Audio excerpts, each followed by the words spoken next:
Someone got the neck crank on me, right? Fine. Early stopping and shit like that. Motherfuckers are not gonna put the respect that needs to get put on Sergey. Gave him a LiverKick, took the life and soul out of that man. Mexican tequila for a reason. I told you, Kev, I got the Mexican. CKB for life. There goes the God of War plus 35, 40 pounds. I did not know somebody could breathe that fucking much.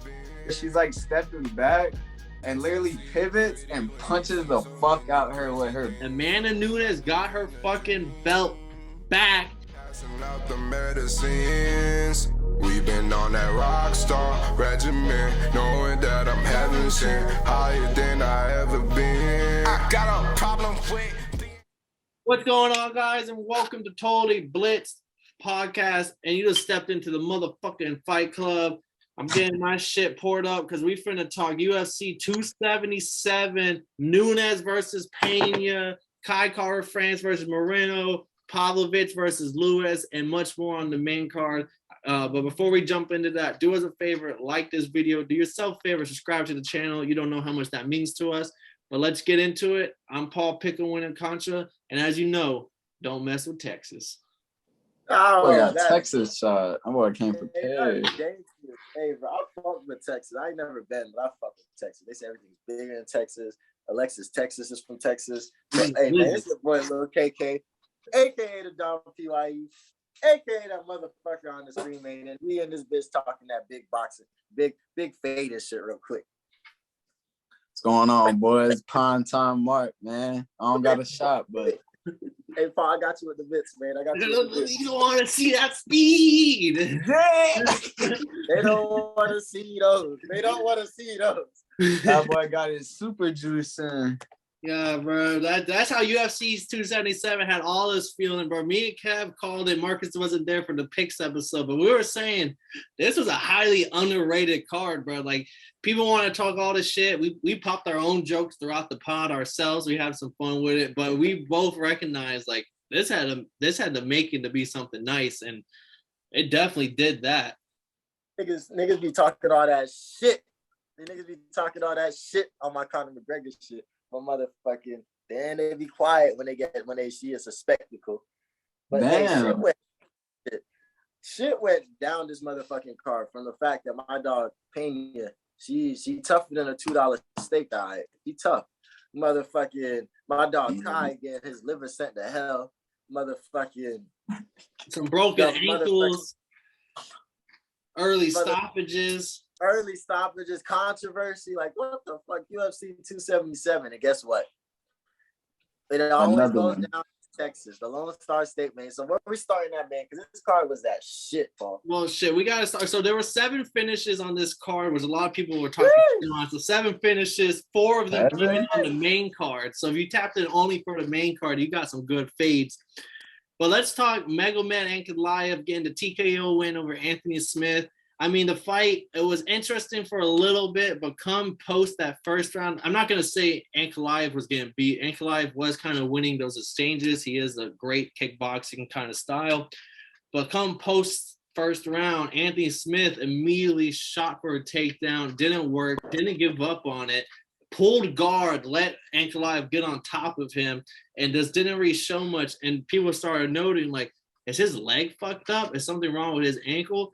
And lo and behold, as soon as the fight ends, he turns over and says, I broke my leg, I broke my ankle. So, like, good win for Ankieliev. He was number 5 in the division, beating number 4 in the division. He moves up to maybe fight Yuri now.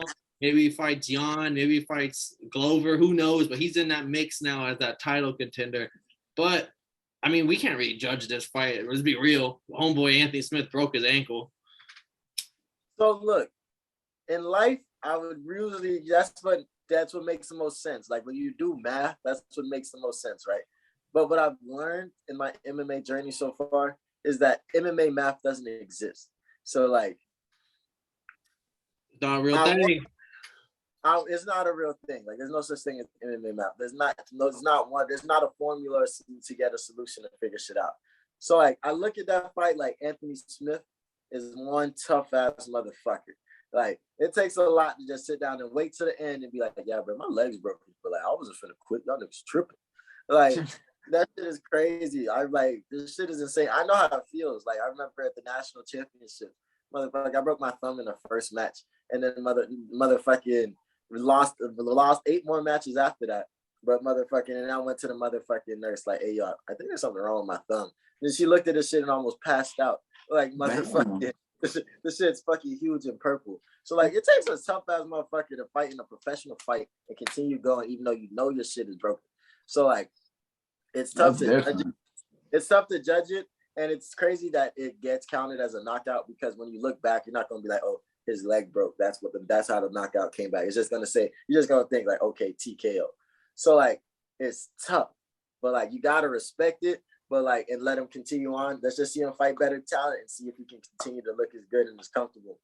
No, I agree with that. And I like we said, like, he's a tough motherfucker because he didn't complain. He just took the L. He didn't even make excuses to come post-fight interview. And I think that's why he was already a fan favorite by MMA fans, because he likes to make things into firefights. He likes to get the bonuses. Like, when people go out to get the bonuses, fans love it. So this only added to another layer of why we fuck with Anthony Smith. That boy really is a lion. He sticks to his nickname. But I do think Ankalaev is legit, so maybe he does go fight someone, and we'll get a real see. Was he really ready for a title test, or was that maybe not exactly ready? But I don't know. I can't say much about this fight, but other than Ankalaev is another Russian who just, we once thought Russians could only dominate at wrestling, and then these motherfuckers started kicking you in the face. So they don't stop.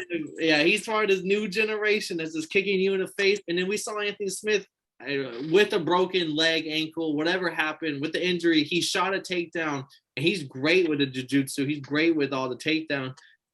Ankalaev showed, like, hey, bro, we wrestle every day of our fucking life over here. Just because I don't use it don't mean I don't have it. And he immediately stopped that takedown. So, like, I can still see good things out of him with this win.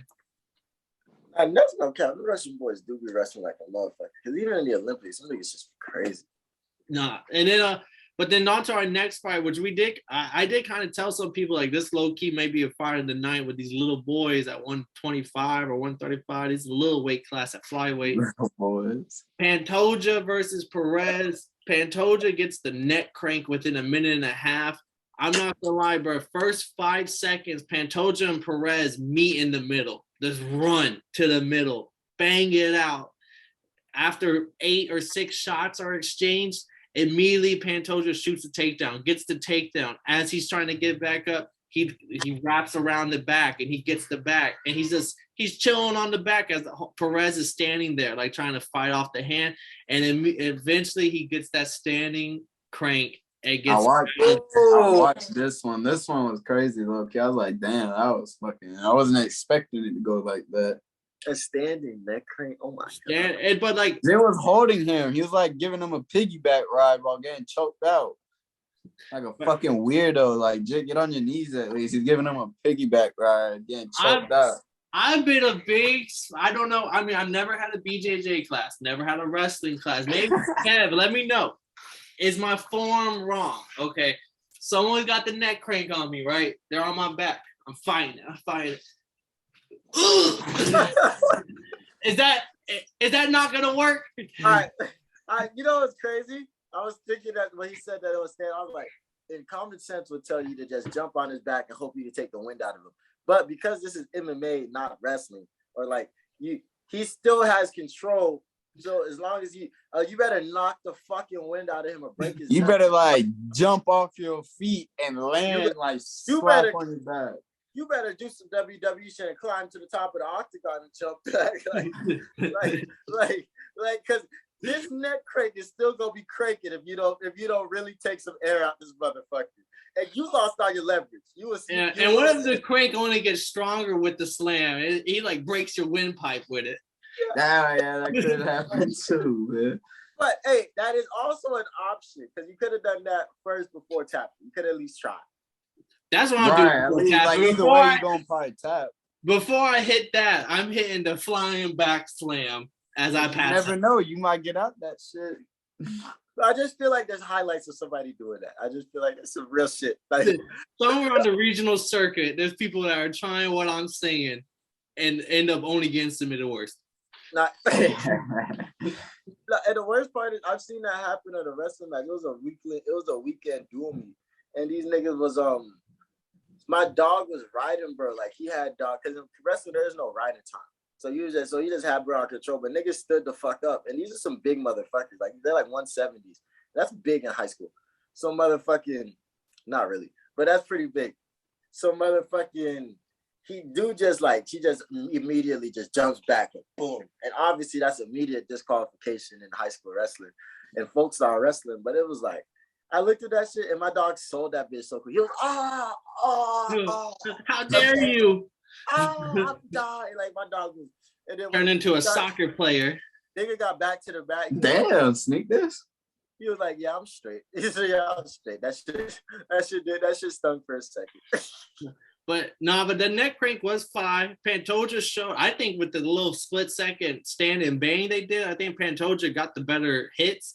Cook him down, took his back to showcase he's the better fighter. And he called Moreno and Kai Kara-France, both his sons, at the press conference. Yeah, let my sons fight it out. I don't really care, type thing. I was like, I kind of fuck with the dude a little bit because of that. But at the same time, his resume, if he had beaten Moreno twice recently, he would be fighting for the belt right now. Because he beat him 4 years ago, fighters change, new narratives come out, people have late runs. There's a lot of people that say they could beat Charles Oliveira, but that was 5 years ago.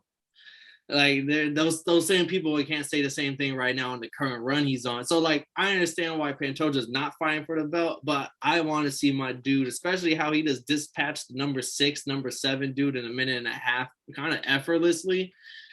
Didn't even have a sweat on him come post-conference interview. Like, I give my dude at least an interim fight with Kai Kara-France or something. Give me something. I want him into title talks from here on out. No more of these filler fights. Facts. Now let's talk the big boys. The big dog. We went from the little division to the big division. Derrick Lewis versus Sergey Pavlovich. My boy Kev picked Derrick Lewis. I picked Sergey. We're very split on this. We both knew it was going to be a stand and bang war. We both knew somebody was going to get KO'd. It just happened to be Derrick Lewis, allegedly. How do you feel about this, Kev, walking out of this fight? That was your pick. How do you feel standing on it? Like, do you feel robbed? I just don't think he was fighting great in the fight itself to begin with. So like it's tough because like I always notice that I forget people's names when I kind of like stop being their fan for a second, like because I swore this nigga's name was Drew. There's a lot of them. There's 1,600 fighters. Yeah, like motherfucking. So I'm not mad about the fight. I just think that like I don't know what he's gonna do next after this fight. But how'd you feel about the stoppage itself? Because I can speak on that for like a good 20 minutes. Well, before we speak on the stoppage, how about you, Mark? I haven't heard you talk much on this on the card yet. So let me hear your because this was all a striking expedition. How did you view it as a boxer? I ain't gonna lie, man. I thought it was a little early stoppage, bro. Because, I mean, like, in UFC, I've seen people get dropped big shots and kind of, like, recover kind of on the ground or, like, you know what I'm saying? Or even shoot back up. But dudes were throwing some shots. Fucking Lewis threw some big shots, too. So, like, they were going at it for a little piece. But I thought he still had a little bit more in the tank for it. I thought he was, like, in the middle of kind of shooting up in the process of it, you know. But he did take a big shot. Like, you can't deny that he was rocked. He didn't know where he was at for a second. But I thought he was getting back up for it. Like, I thought he still had pretty much good energy. I will say, so I think it was early stoppage in hindsight.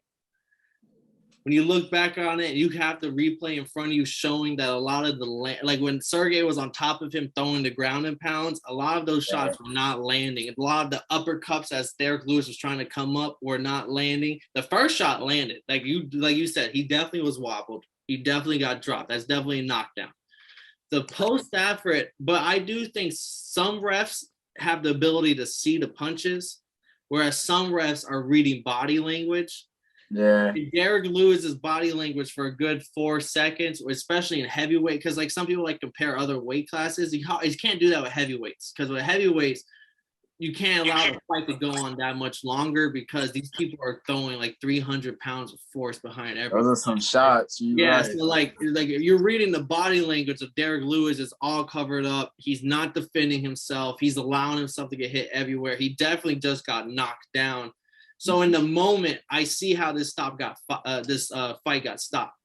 Right. It's hard to tell in the split seconds, but hindsight being hindsight with the slow motion, with the replays. Oh, Derrick Lewis he got rocked, but he definitely ate the shots on the floor, and a lot of the shots were missing. It was just a lot of volume and bad body language, in my opinion, from Derrick. Yeah, he looked pretty sloppy.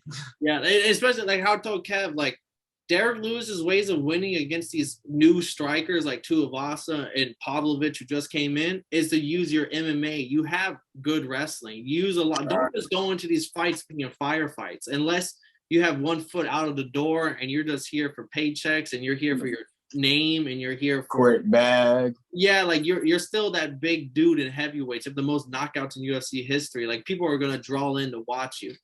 But if you're only here for firefights, yeah, the guy with 8-inch reach advantage, 5-6 years age younger, and has great stand-up knockout power, probably not the dude you want to do that against. But he's shown us that, so he's done back-to-back fights, and I'm kind of looking forward toward Derrick Lewis. I'm like, maybe like I just have a different perspective of Derrick Lewis from like what he was post 2 years ago to like what he is now. Right. So I respect it, man. Yeah, I fuck with it. But the thing that got me is that like ever since the last Volkov fight and with with that early stoppage, I really had to start looking into how the rules work and how the refs understand stuff, because Herb Dean is the best in the game, and Herb Dean caught an early stoppage, so accidents happen. It happens, but. So I look at the rules and everything like that, and the fact that there's a lot of gray area in a lot of these situations, and it's kind of up to the ref itself as like a human being. Like, yo, am I gonna stop this or let it keep going? So like, I can't get mad at the ref. I want to say his name was something Malone. I could be wrong, but call him out, Kev. I could be wrong. I said his whole government out here. Yeah, he said, yeah, the Malone. I'm not saying for anyone against. I got his address, Malone, dude. But like. You can't get mad at, but I just look at Derrick Lewis as a fighter right now, because like you said, he's going against these younger dudes and he's not doing big things. Is he here to just get a check? Is he kind of just like, okay, I'm solidified, I've done what I've done, I'm a possible Hall of Famer, maybe not, but like motherfucking, I can still get a draw, I can still be on the main card, and maybe I could win. Maybe if I win the exchanges. So that's why I look like more at it than the early stoppage, because. When I was watching DC and RC today, they was talking about how like there's some fighters you can kind of tell when they're done. DC's words is you can tell when they're mailing it in. They say that like Derrick Lewis, he kind of just like drops to the floor, and that's kind of how you know he's kind of like done.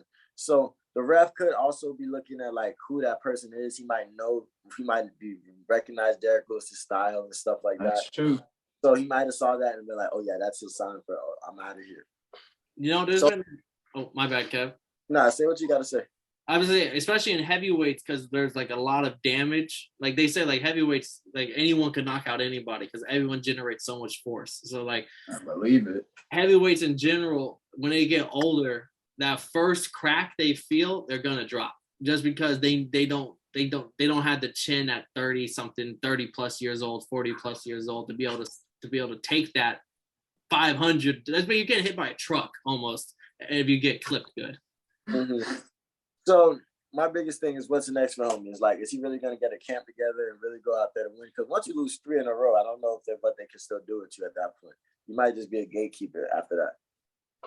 And I think not only just gatekeeper, but if he goes, it's not that he doesn't have wrestling. I think he's older now. I don't want to say he's just here for a check, because I feel like that's like the ultimate disrespect for some fighters, but like, wrestling is like his back burner, so he's not going to use that. He's only focusing on what he's naturally doing. I naturally box people. So why I'm older now, I've had a lot of injuries. Let me just do what I naturally do. I'm not gonna work on all the shit I had to learn when in my mid-20s and stuff. Like, let me just do what I do. Mm-hmm. I still respect it. It was a good card. It was a good bang. And like, you gotta respect, but this is the big thing, like, because of the early stopping and shit like that, motherfuckers are not gonna put the respect that needs to get put on Sergey, because that was a good win for him. That's a great win on his resume. He just be knocked out Derrick Lewis. Like, huge step up.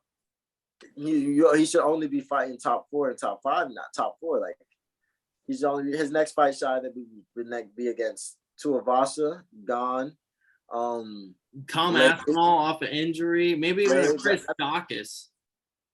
Yeah, like, he should only be facing top 5 talent off of this, because he looked like he's trying to come for some championship. He has some big championship aspirations. He's on a 4-fight win streak, 4 knockouts, all in the first round. I mean, it doesn't write itself better than that to sell a prospect. That boy trying to go on a run. But let's talk this co-main event, because like I feel like this is where the real bread and butter is gonna start coming out. Co-main event, Brandon Moreno. Yeah, I got Mexican tequila for a reason. I told you, Kev, I got the Mexican flag around me right now when I told you Brandon Moreno was gonna win. Your boy Kai Kara-Vince, KJB for life. That was your boy. I'm gonna throw it to you as I take my shot in celebration. So let me know how did you feel this fight? 3rd round knockout, liver kick with some ground and pound.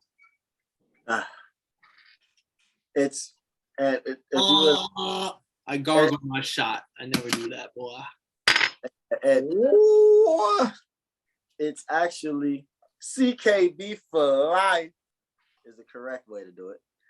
But motherfucking, hey, my dog Kai is a champion in my eyes. I think Brett came out there. He fought a good fight. He did what he could do. He won some exchanges. He actually was winning on one of the scorecards with my dog with the most controversial Doug controversy. That's what I'm gonna call him.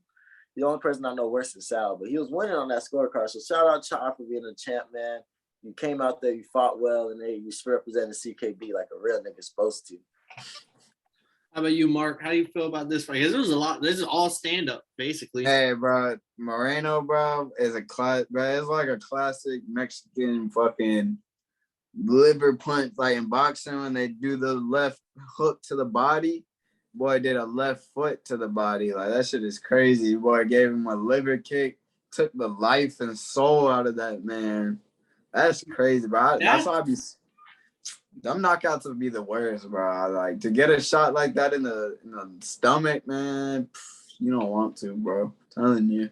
I remember I messaged Marcus immediately after that, and I was like, have you ever been hit by a punch that just hit you in the liver that made you just question boxing? That made you just question, like, why am I even doing this shit right now? I'm telling you, bro. Those are the worst shots, bro. It locks your body up. Like, you can't do nothing but just wait it out. You just gotta wait for the pain to go away. I would say the fight is definitely close, though. I would agree with, like, even if 2 of the judges had Kai Kara-France winning that fight before the knockout, I wouldn't be shocked. Like, it was a good ass fight. Me and Kev were picking it. I said, I don't know what's gonna happen. It's really a good ass fight right here. Facts. No, it was a good fight. I liked it because Moreno's a boss. Moreno is a boss. Like, that's what I got from that fight. I was like, yo, this motherfucker is really here to fight. And the fact that he's on his run now. He's on his Oliveira run or Moreno run, even though he just lost to Figueroa. So, like, he's a boss. He's a baller. He has great stand-up. He motherfucking kept everything. He just kept, his combinations were crazy. Like, Kai could catch him when he could catch him. But he felt like he was just like his bigger brother in a sense. Like, he was just like, yo, like, I got something for everything you got. And it's like, he knew how to dish it out well. And that kick was just so beautiful because, like, to the liver? To those liver kicks, bro. That's when I saw that, I was like, that had to have been the most painful thing he's felt in the last. You seen it in the man's face. When anybody, so you're feigning like this, bro. if you ever grab a part of your body, bro, your leg, anything, bro, that means it's like it's over. Like that, there's an immediate sentence. We seen Tom Aspinall grab his leg in pain a week ago. We saw Kai France grab his liver. It's over, bro. It is over. That means you stop defending yourself because of how immense this pain was. That shit crazy, bro. When I seen that, I was like, damn. I can't even imagine the force of that kick. And that's why I like Moreno, because this was late in the third round, like post 4 minutes in the third round. And one thing I was telling Kev, I was like, he's a cardio god. Like, and Mexicans are known to have the chin and to have cardio. And like, he has both. He has the chin, he walks forward, and he has cardio for days. And I'm not like, I thought it was a close fight, but in that third round, I did kind of see Moreno kind of turning up the pace a little bit more. And I don't know if that would have been the same in the fourth and fifth round, but like Moreno at any round is the same Moreno. It doesn't matter if it's the first round, if it's the fifth round. He just has the same pace, same cardio, same, I'm going to walk forward and continue to exchange with you this whole fight. Now, let's get on to the fat motherfucker that was in the stands. That walked in with a fucking knot on his head. That was a bold kid. I'm not going to lie to you. When I seen bro over there just outside with the belt up, I'm like, first off, there go the God of War plus 35, 40 pounds. Motherfucking. And he's just flexing on their ass. And I'm just sitting here like. So I'm going to say two things I'm going to throw to y'all. Joe Rogan has been called out on his commentating by a lot. Like, he got a lot of backlash because he said Kai Kara France versus Moreno is the real flyweight title fight because he believes Figueiredo is so much overweight, hasn't been fighting. Like, you know, like he's talking about all this other stuff outside. And he doesn't think he's actually even coming back to the division. A lot of people felt that was disrespectful towards the God of War as the current champ, and a lot of people are hating on Joe Rogan for that comment. But then also the other thing is a lot of people were saying Figueiredo walking into the UFC ring after the fight was cringeworthy, and they didn't like the fact that it took away from Moreno's spotlight on beating this young, talented fighter in Kai Kara France. How do y'all feel about? I mean, y'all can tackle this one-on-one. Y'all can go both opinions on each, but like the Twitter, a lot of like a post-fight, that's all Twitter was blowing up with. So I feel like we got to address it. Marcus, let me know how you feel. I know you be on Twitter. How do you feel about Joe Rogan's comments calling this the real flyweight title fight, even though it was the interim fight? And how do you feel about Figueiredo being bigger? And how do you feel about him walking into the ring post Moreno? Probably for attention, for real, but I mean, Brandon was being respectful the whole time. Like, it looked like he wanted to talk that shit going in there, but kind of like, I don't know. Brandon was just being more like respectful and kind of calming shit down. It seemed like to me. But. So, do you think a commentator, not just Rogan, but do you think a commentator has the right to call out somebody like Figueiredo, who even Kev said it just now? He was visibly 35, 40. He's a big dude right now. Facts. Nah, I mean, his job is to cover the sport. So I mean, as a broadcaster, I mean, he kind of got the right to do it. And you mean he's a champion and shit, so and technically you do have the right to call his ass out for that. But I mean, at the end of the day, who knows what he got going on behind, doors. But shit, I mean, I don't really got a problem with Joe said. I would have called his ass fat too if I was an announcer. Yeah. How about you, Kev? I would let you tackle it. Man, if either of those people were saying these things in my mentions, I would just post y'all can suck my balls, Cartman type me. Cause like what the fuck y'all. First off, that nigga did look fat. I ain't gonna lie to you. What? That nigga looked fat. He looked like he was on his patty tour. Yeah, I was gonna say he wasn't patty to batty fat, but that nigga was huge. Like I was like, I didn't think that was him at first. I was like, wait a minute, what the fuck? Who's this nigga with the shades on? And then Jet stole his belt. And then motherfucker, I thought the fact that he walked into that motherfucker and they got figured out because there's a lot of controversy going on why this next fight isn't happening. There's a whole interim belt being motherfucking put on the line, but we know what fight we want and we know what belt needs to be put up, and nobody's talking. Nigga say he wants $1 million in a fight. He wants to do this, he wants to do that. Fuck it. I think this fight, him walking into the ring was so nice and beautiful because motherfucking Moreno was just in his bitch, bro. I don't give a fuck about what you want, bro. First fight. Fuck it. You want to do it in your country? Let's hit it. Motherfucking, if I made you feel bad, I'm sorry. Motherfucking, I don't give a fuck what. Go lose that weight, motherfucker. Let's do this shit, nigga. I want my belt back. That's all I'm hearing. And that's what made me think, like, damn, that boy Moreno a gangster. No, and I would say it was like because it started off to me cringeworthy of like what the fuck's he doing in there, but then when they both showed each other like a respect level that they don't show anybody else, that when I walked away like y'all pulled that off correctly, like that was like it could have went left, but instead it went the right way. I love it, man. I love to see it, man.